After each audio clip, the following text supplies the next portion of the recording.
like to do announcements, sir? Ah, I will indeed. Of course, we are going into the semi-finals of the Go4SC2 Cup. Let me introduce the two players. The map, of course, Daybreak. In the lower left, we have the red Protoss. It is Neurasoft's Romson. And in the top right, the blue Zerg player, it is Dimaga. I'm Madals, and I'm here casting with Puri. hello. So, PvZ Puri. I'm going to Yep. go out and just say what's going to happen. It's going to be a Forge Fast Expand, or maybe a Nexus first into a Forge. And Dimaga is going to go for a 14 pull, and then a quick hatchery and a third base at about 4 minutes, I reckon. Sounds pretty standard, and yeah, Romson went for the Nexus first last game. We should go for it on this map. It's quite large, you can get away with it. The only thing you have to be worried of is really anything before 13 pool. If it's 14 pool or afterwards, you can get away with the Nexus first. Easy peasy. And unlike last game, the Forge is down the Forge is going to be at the front instead of in the main, which we see from a lot of players like Blin, Orc, Dream. So, just the only reason you get a Forge in the main is if you're expecting super early aggression. And Yeah. you just want to make triple sure that you can survive against an early pull. Otherwise, you have no need to worry, and you can just go down for a Nexus first. And of course, Romson, he's got the probe in there. He sees that it's going to be a 15 pull, and as such, he'll go Nexus first. Yep. And problems with that, he'll get the cannon up. No problems. It's like I remember the first time I forged fast expanded. It was like, oh my god, like it's so scary. And now it's like Nexus first, like no problems, no problems. And yeah, here comes the probe for the Nexus. That's 16 supply. No, he's gone for the 16 supply when it says 17 supply, so a little bit earlier than usual. Of course, his forge will go up even sooner as well. And a nice little delay here. He might be able to get the pylon. He could do. That's one reason why you could delay. No. But no, he's getting the Forge down, so he won't be going for the pylon. Dimaga, though, it's delayed it for a few seconds. And Yeah. often people, the thing that always gets me is, I don't know if you notice this, but if I ever see low league players trying to do things like block a natural or something like that, I just want to be like, no, don't bother. Just like focus on your basics and then start worrying about delaying a hatchery by 3 or 4 seconds. That's not going to win or lose you a game, but at this sort of level of play, you've got to be doing things like that to get those little advantages to try and get a little bit more coming out. But Dimaga, he should be sending this Overlord down to the back of the natural, just over the top of basically the very left of the map in order to see the gas timings. It's off on its way there now, and the gateway coming up, Huey, with the cannon half done. Yeah. And I'm just gonna. I love that little shift control F. Then you just follow the units. So just not much going on. Let's follow this probe. With the third is about to go down, so that's something to pay attention to. 4 minutes 12. So nice little time. And of course the probe that's going for the scout will get spotted by these two little zerglings and destroyed. But he will scout the third, which is pretty much the goal of this probe. He has to see that if the third goes down. More importantly, it's always nice to see if the third completes, but you rarely get that opportunity. It's a lot harder to get out on the map. And of course, if we look at the last game, Romson went for the Stargates. What are you feeling at the moment? Do you think it's going to be...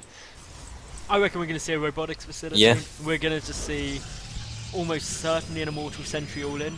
The third base isn't super easy to take for Protoss players on this map. You can fake the Immortal Sentry and just actually go for the third, but I don't think this is the best map to go for it on, to be honest. There's Cloud Kingdom's a better map to do that. Yeah. I think you're going to wait for that. Romson want to go for an easy win against Dimaga. And of course, if we look at Dimaga's play at the moment, he still doesn't have any gas down. He won't get it till about 40 to 50 odd supply. He's got very little in the way of units on the field. He's got 2 Zerglings, that's it. He's just droning really heavily. And he's just going to wait to see whether there is going to be that Immortal Sentry.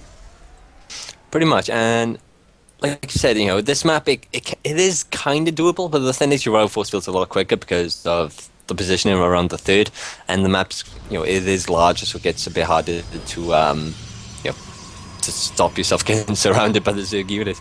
But we do have the 2 gases, this is around the timing of, of the gases for Immortal Sentry. Then the only thing is, of course, we need the Robo down fairly soon. Yeah, that would help. Getting Immortal Sentry Alls in without the Robo is particularly difficult, I find. But Yes. hopefully Romson will grab it in a second, unless, of course, he's going for some other style of play. But then, if you're going to go for a big gateway push, you wouldn't get these additional gas quite so early. And Not at all. so that's the sort of thing which makes you question, what is Romson planning? We're Oh, waiting. We're waiting to see. We got gateways. We just got a bunch of gateways just going all in with like 7 gates, 8 gates, and And 2 this is really gas, 4 surprising. gas. He's got 4 gas for that. So Yeah, a lot of sentries. yeah, lot of sentries. He's gonna like his force fields, and to be fair, force fields are good.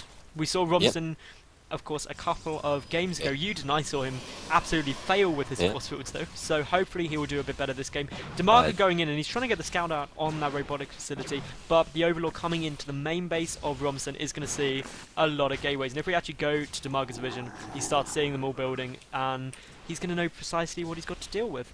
Oh, he sees them all as well. That's a really big thing. He knows exactly what's coming. The Roach Den, the Roach Den isn't really finished yet, so he needs a bit more time there to get his roaches out. And interestingly enough, there's 2 holes in Romson's wall. What the hell? He didn't wall it off next to the cybernetics, and there's a gap between the forge and the gateway. That's a bit strange. But we do have the proxy pylons, some on their way, like leapfrogging towards the 3rd of the Zerg, and so far it's just a lot of stalkers, no sentries. Which is really odd since he has so many gas. Yeah, we have so much gas, I'm surprised he's not getting more. Dimaga is doing a good job of denying these proxy pylons, though. He's sending these Zerglings around everywhere. Speed about to finish for them. The first roach is coming out, and if you deny the proxy pylons, then you are in a good position in order to deal with this. But here comes the aggression in. Of course, the roach is trying to engage before they're all out. The stalkers are going to have some speedlings from behind, and that is precisely how you want to engage this. That's really, really good job so far by Dimaga. And a lot of the stalkers are being killed. They're really low health. Zerglings will keep nipping away until, of course, reinforcements get whooped in. We have a bunch of zealots and stalkers being whooped in back at the proxy pylon. And there is another probe out on the map to build more proxy pylons close to the base. The zealots being taken out, of course. Now the roaches are off creep, so they can be kited, but they go for the pylon. Really nice choice there. And roach speed is also roach speed is not done or been researched. And that pylon has to need the roach speed at the moment because he's got good enough creep spread. Yeah, your creep spread's good, you're being defensive, you've got your 3rd base up, and you know your opponent's all in. So, as a result, Dimaga, he is slightly supply blocked, but that's not a huge problem. He's getting more overlords out now. Roach speed is starting, he's got a macro hatch up, he's got a very sizable force, and just by chasing down those stalkers and managing to snipe off those zealots, he should be able to hold this quite comfortably now, I think. He's going to get a 6 around here. There's so many units and roaches and zerglings. A couple of sentries, but only 2 sentries, 2 force fields. Doesn't really do much. Stops the roaches surrounding them even faster. And I think this is nearly it. There's GG. Yeah, so that was game 1, and it goes to Dimaga.